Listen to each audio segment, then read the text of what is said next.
ایک روایت میں ہے کہ ایک دفعہ شیطان حضرت نوح کی خدمت میں حاضر ہوا اور کہا، میں آپ کے احسان کا شکریہ ادا کرنا چاہتا ہوں۔ حضرت نوح نے فرمایا، کون سا احسان؟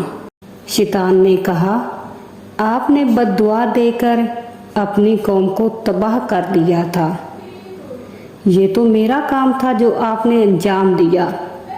حضرت نوح پریشان ہو گئے۔ پھر شیطان نے کہا، اس احسان کے عوض میں آپ کو ایک پتے کی بات بتاؤں۔ حضرت نوح نے فرمایا، کون سی بات؟ شیطان نے کہا، اگر واقعی مجھ سے بچنا چاہتے ہو تو اپنے غصہ کو پی جایا کرو۔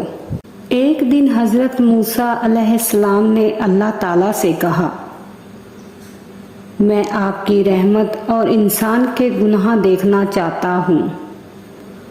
اللہ تعالیٰ نے فرمایا، پیچھے دیکھو۔ دیکھا تو ایک بہت بڑے سمندر میں ایک چڑیا درخت پر اپنے منہ میں مٹی لے کر بیٹھی ہے۔ حضرت موسیٰ نے کہا، یہ کیا؟ اللہ تعالیٰ نے فرمایا، یہ سمندر میری رحمت ہے اور یہ درخت دنیا، یہ چڑیا انسان، اور اس کے منہ میں تھوڑی سی جو مٹی ہے وہ اس کے تھوڑے سے گناہ ہیں۔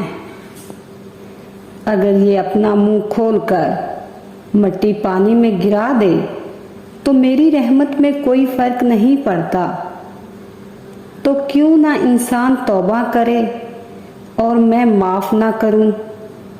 انسان تو نادان ہے۔ اللہ پاک ہم سب کو معاف فرمائے، آمین۔